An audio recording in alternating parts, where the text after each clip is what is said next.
Nung, nung nag-viral kami, yung gabing yun, parang hindi namin alam ano talaga ba dapat nangyayari sa isang artist, ano ba dapat yung ginagawa niya.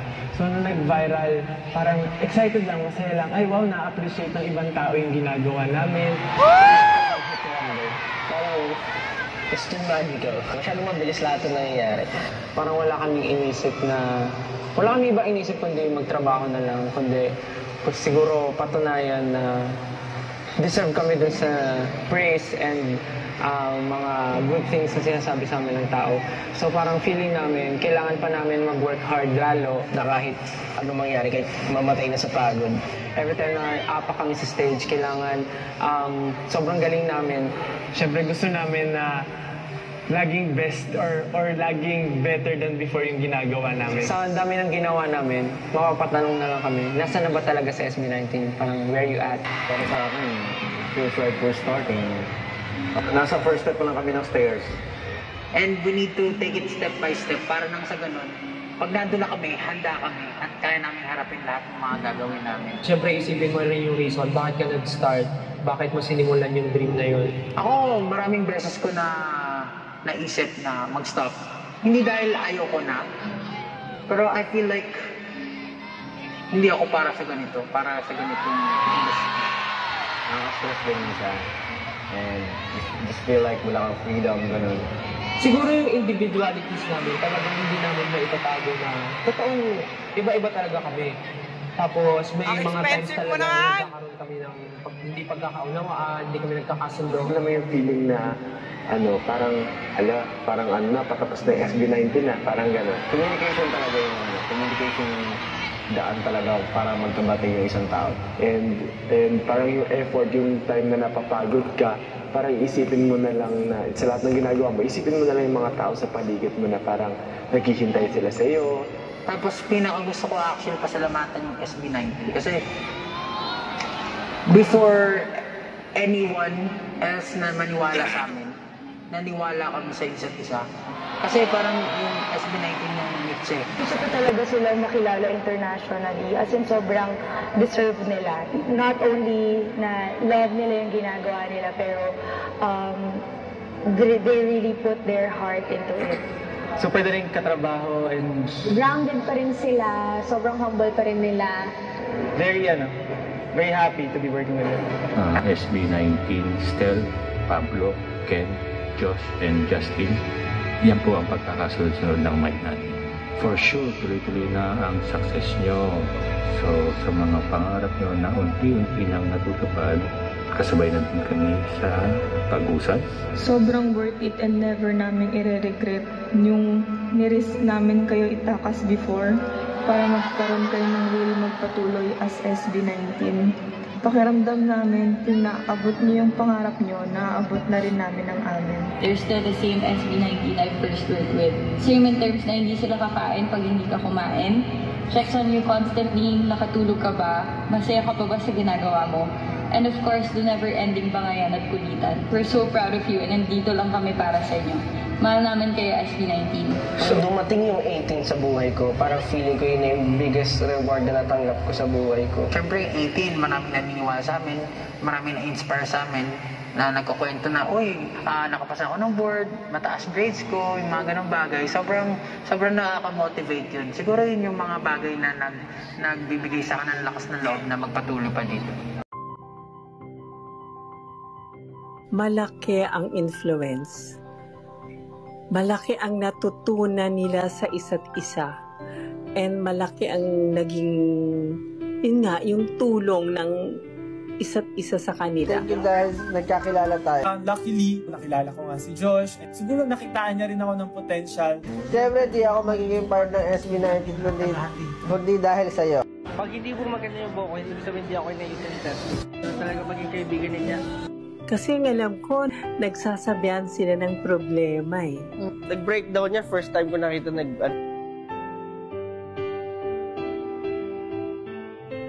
nagsasabihan sila ng mga secrets, mga ganon. The simplest way to put the two together is this. They both have weaknesses. They both have strong points, diba?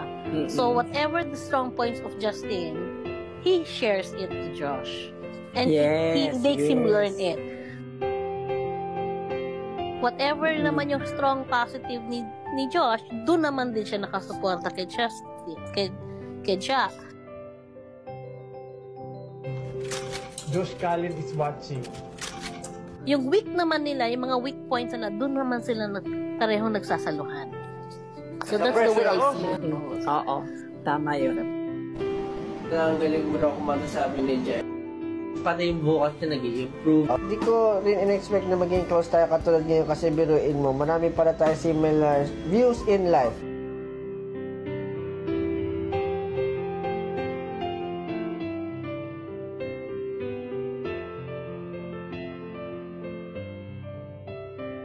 Ano na nag-dust lahat halos kasi kami naman ako bukas sa kanya pero gusto ko sabihin na proud ako sa iyo.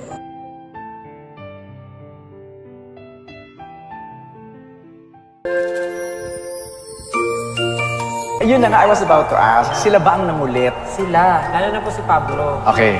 Mag-release ka na ng solo mo. Lagi siyang gano'n. Ako, parang ayoko, hindi pa ako ready. Hanggang Right. sa one time sabi niya, mag-release ka ng solo mo, ako gagawa ng kanta mo. Kaya ginawa niya yung Very supportive. Yeah. And even Justin, siya nag-direct ng music video. Okay, ang galing. Better. Nakakatuwa isipin na yung mga kapatid mo mismo. Ang tumutulong sa akin. Sila yung bubuhat sa akin pag I know. Nagsimula po siya nung nag-offer si Pablo na siya yung gagawa ng kanta. And then, well, thank you Pablo. Pablo, I know you're there somewhere. Nagsimula siya nung siya nag-initiate na gusto niya gumawa ng song for me. And si Josue po, nandiyan po siya yung kapatid ni Pablo. Isa rin po siya sa mga gumawa ng beat na magiging baseline ng buong song na sinundan. And then, after po noon, ginawa na ni Pablo ng lyrics and then nagtuloy-tuloy na po siya. Tapos si Justin sabi niya, sige, ako rin gagawa ng music video mo. So, ayan. Parang kompleto na pala. Kompleto na. Ako na lang pala hinihintay. Oo.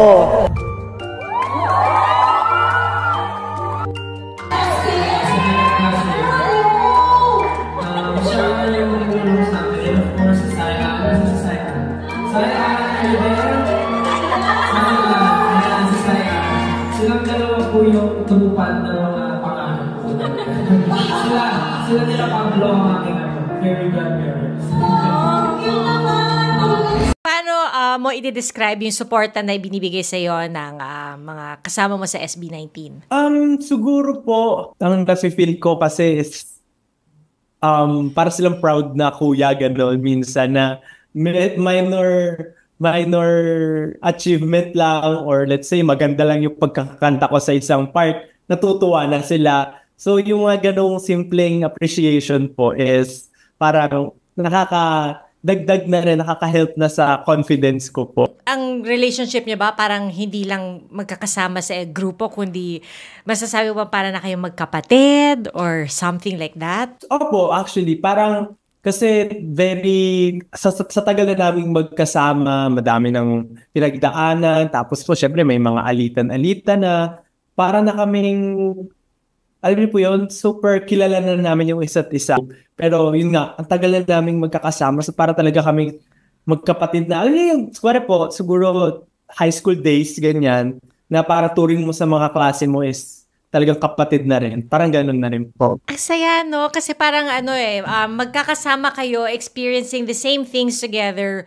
And for the first time, you're experiencing it rin together, di ba? Yes, tama po. Para tayong kinasal ng 7 years, parang ganun. Parang, isipin mo, hindi, kaya nga minsan, hindi ko rin magets yung concept ng diborsyo, tsaka annulment. Kasi yung vows nila is, to take and thin till death do us part. So, ibig sabihin, through highs and lows, magkaroon kayo ng problema and disagreement, dapat i-work out nyo. Parang ganun yung relationship. Parang kahit na sira ulo ka, bakit di ka nagpa-practice or hindi ka nag-ate? Unless nagpapatayan na tayo. Parang parang brother pa rin, parang okay, iintindihin ko siya kasi parang it's also my obligation as his friend and as his teammate. Tayo na lang dito eh. Parang tulungan na lang natin isa't isa. Yung mga tao na kasama ko ngayon, yung hindi sila expendable. Kumbaga sila yung mga tao na makakasama ko for the rest of my life. Yeah. Na kahit ano pang ugali yung meron sila or kahit ano pang personality na kailangan kong mag-adjust. I hope na masaya sa concert mo yun. Siyempre, pinakaunang concert niya sa solo artist din. So, I'm sure na sobrang saya mo ay isa yan sa mga hindi mo makakalimutan. Gusto lang kita i-good luck lagi sa lahat ng mga achievement na makakamit mo in the future and makakamit mo ngayon. Gusto lang makita yung success mo sa kung ano mang pinapangarap mo. So, ayun, God bless with that and pagpatuloy mo lang mga ginagawa mo.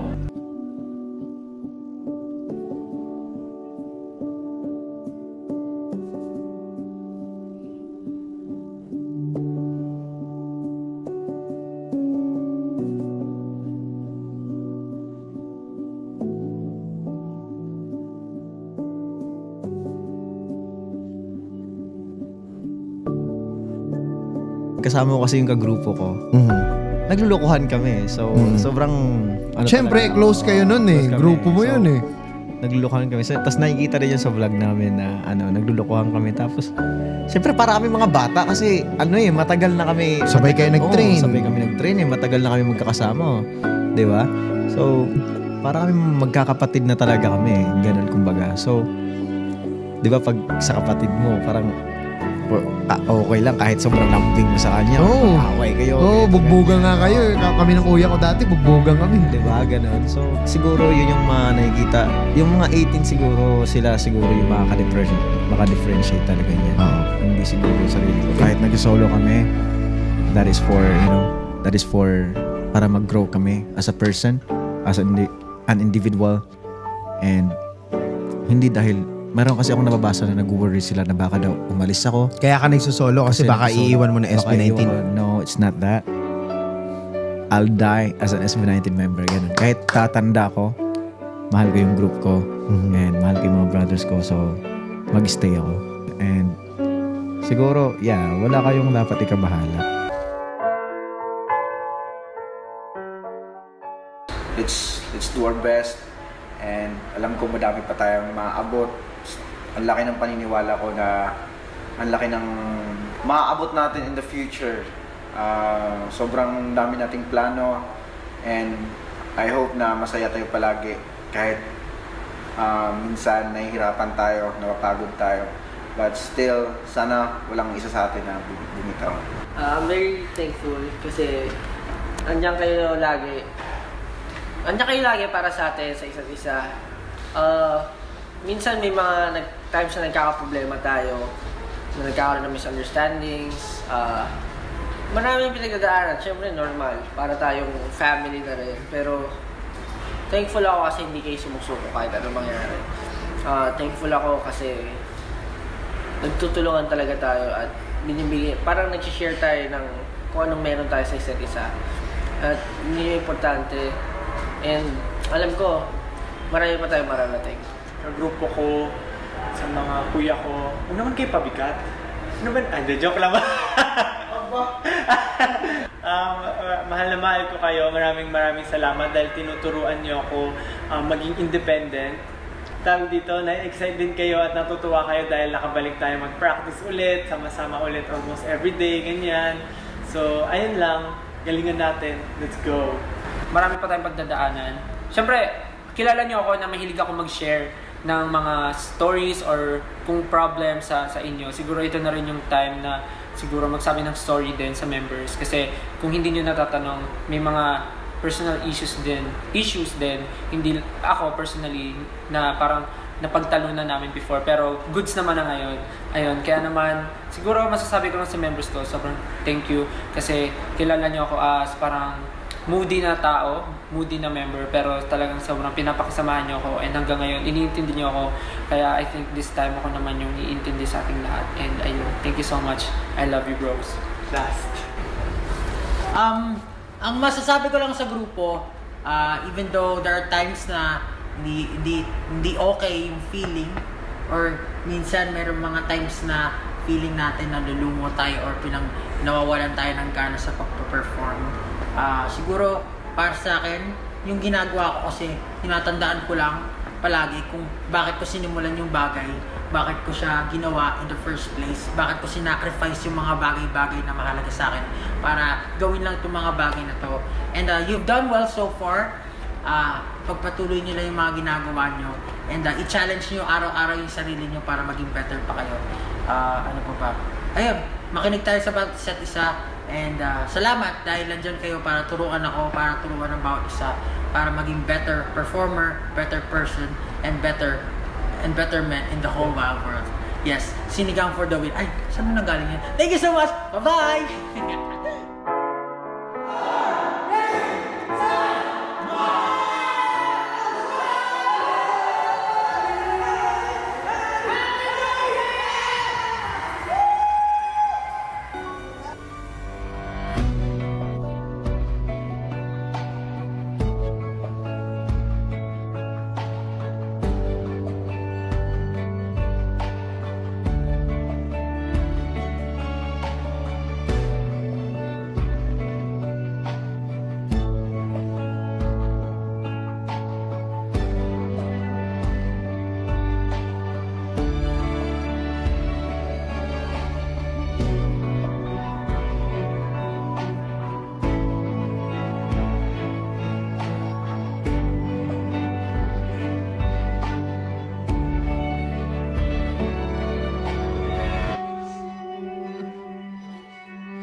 We once hoped to perform on big stages, to have our own audience that will embrace our music and style. Today, ang sana namin, nagkatotoo na.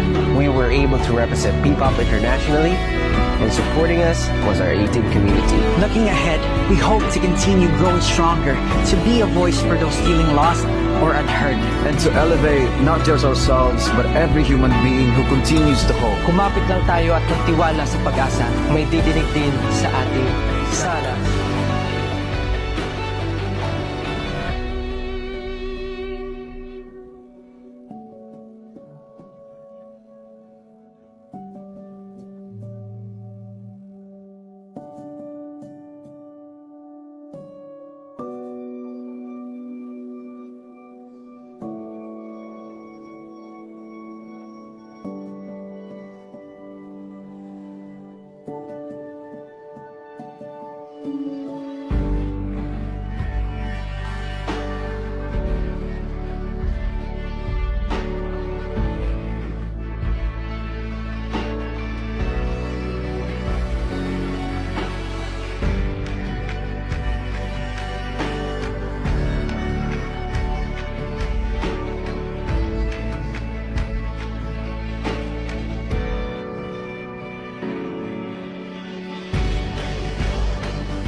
Our friendship.